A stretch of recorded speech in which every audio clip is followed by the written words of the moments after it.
Kmart's $100 billion empire. How Walmart killed a giant. In 1990, if you had told anyone that Kmart would be dead within 3 decades, they would have laughed you out of the room. This was the company that had dominated American retail for nearly a century, the undisputed king of discount shopping that made Walmart look like a small-town upstart. At its peak, Kmart operated over 1,400 stores across the United States, generating more than $37 billion in annual revenue and employing 350,000 people. The red and white K logo was as recognizable as Coca-Cola, plastered across shopping centers from coast to coast.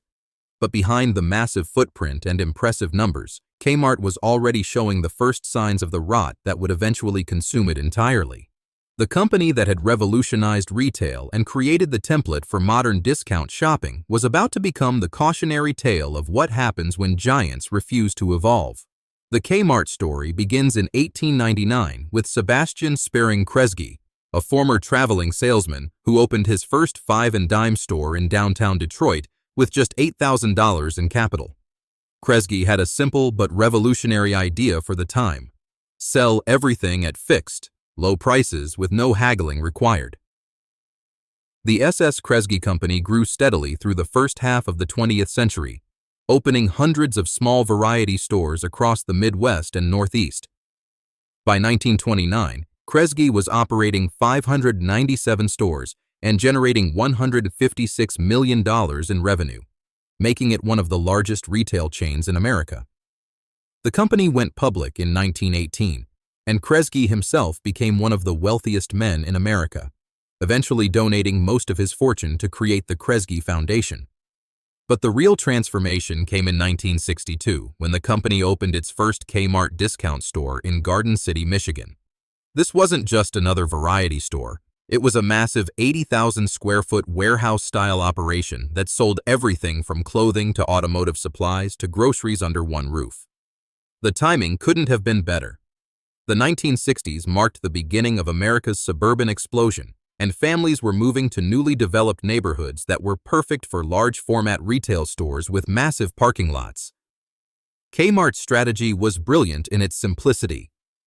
Build big stores in growing suburban markets, stock them with a wide variety of merchandise, and sell everything at prices significantly lower than traditional department stores. The company borrowed the successful discount retail model that had been pioneered by stores like Ann and Hope in Rhode Island, but executed it on a national scale with unprecedented efficiency. By 1966, just 4 years after opening the first location, Kmart was operating 162 discount stores and generating $800 million in revenue. The growth was so explosive that the company decided to rebrand entirely, changing its corporate name from SS Kresge Corporation to Kmart Corporation in 1977. What made this expansion even more remarkable was that Kmart was doing it profitably, with gross margins consistently above 20% and same-store sales growth in the double digits year after year. By 1980, Kmart had become the undisputed king of American retail, operating over 1,700 stores and generating more than $14 billion in annual revenue. The company was larger than Sears, JCPenney, and a small Arkansas chain called Walmart combined. Kmart's success wasn't just about size, it was about execution. The company had mastered the art of rapid real estate acquisition, often securing the best locations in growing suburban markets before competitors even knew they existed. Their buyers had developed relationships with suppliers around the world, allowing Kmart to offer brand-name merchandise at prices that traditional retailers simply couldn't match. The company's marketing was equally sophisticated, with memorable advertising campaigns featuring celebrities like Jaclyn Smith and Martha Stewart promoting exclusive product lines. The famous Blue Light Special became a cultural phenomenon, with shoppers literally running through stores when they heard the announcement of surprise discounts on random merchandise. Kmart had created something that had never existed before, a retail experience that combined the convenience of department store shopping with the excitement of treasure hunting and the satisfaction of getting a great deal.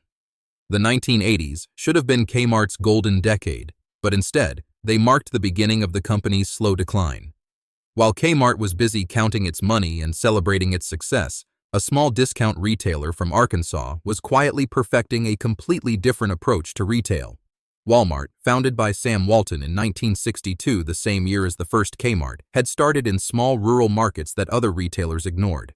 While Kmart focused on suburban areas near major cities, Walmart was building stores in towns with populations of 5,000 to 25,000 people. Markets so small that they could typically support only one large discount retailer. This strategy gave Walmart a virtual monopoly in hundreds of small communities across the South and Midwest. More importantly, Walmart was investing heavily in technology and supply chain infrastructure that would eventually give them decisive advantages over every competitor. While Kmart stores were still tracking inventory with paper and pencil, Walmart was implementing computer systems that could track sales and inventory in real time across thousands of locations. The technology gap between Kmart and Walmart widened dramatically throughout the 1980s and early 1990s. Walmart's investment in satellite communications, barcode scanning, and electronic data interchange allowed them to reduce costs and improve efficiency in ways that Kmart couldn't match. By 1985, Walmart's gross margins were already higher than Kmart's, despite selling at lower prices, a seemingly impossible achievement that was entirely due to operational efficiency.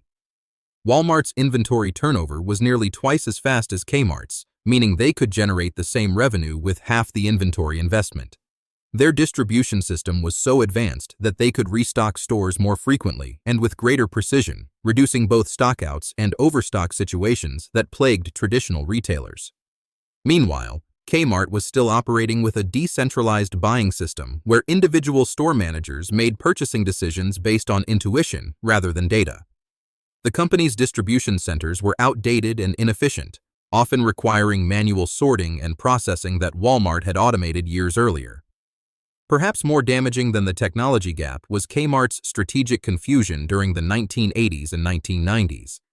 Instead of focusing on their core discount retail business and improving operational efficiency, Kmart's management became obsessed with diversification. The company went on an acquisition spree, purchasing everything from bookstores to sporting goods chains to office supply stores. In 1984, they acquired Builders Square, a home improvement chain. In 1985, they bought Walden Books, the largest bookstore chain in America. They also purchased Sports Authority, Office Max, and Borders Books, spending billions of dollars on companies that had little synergy with their core business. The strategy was supposedly designed to create a retail conglomerate that could compete in multiple market segments, but in practice, it divided management attention and drained resources away from the stores that generated most of the company's revenue. While Walmart was perfecting the art of discount retail, Kmart was trying to be everything to everyone.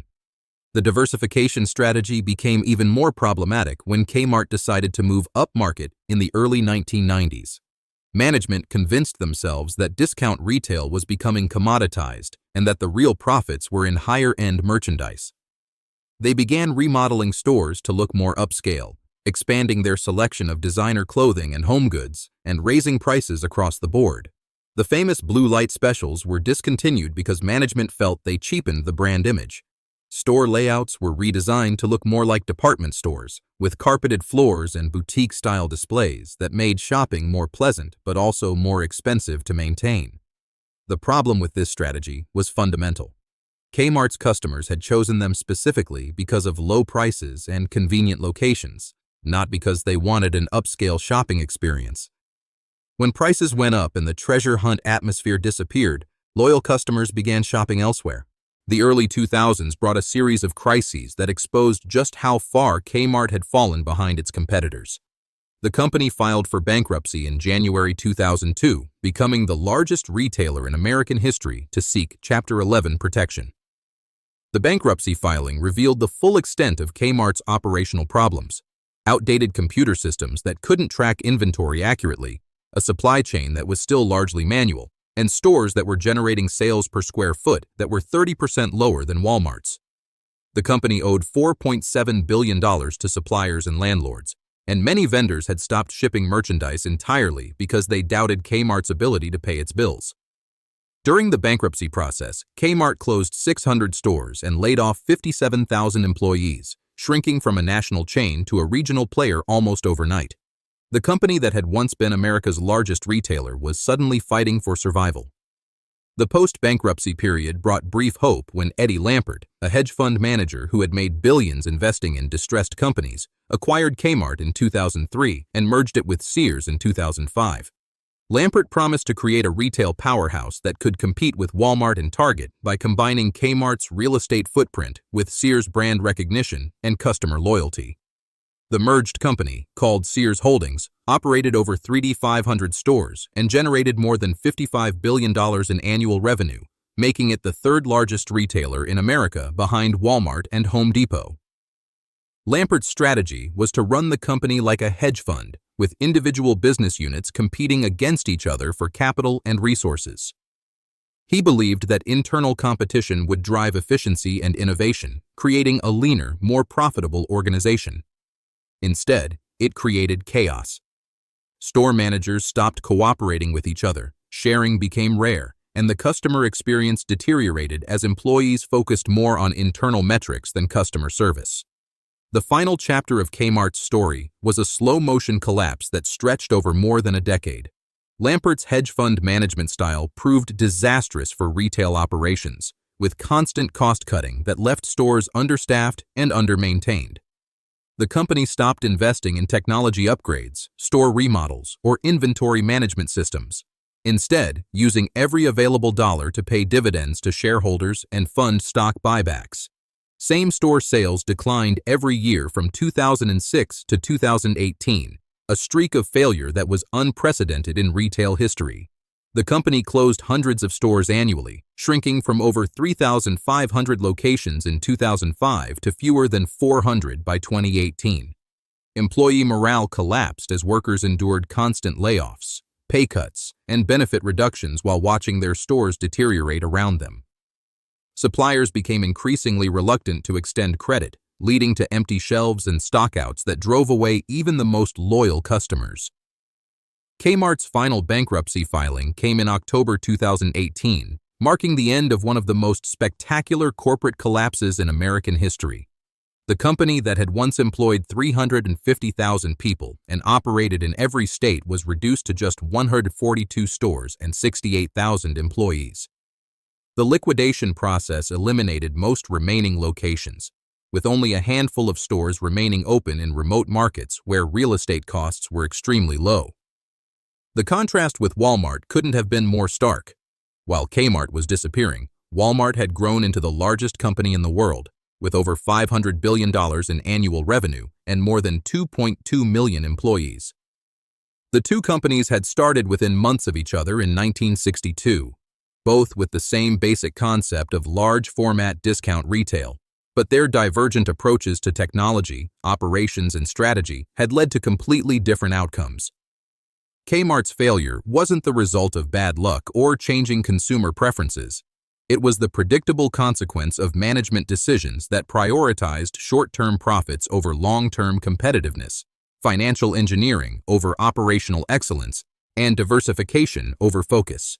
The company that had created the template for modern retail had become a cautionary tale about what happens when successful companies stop innovating and start believing their own hype.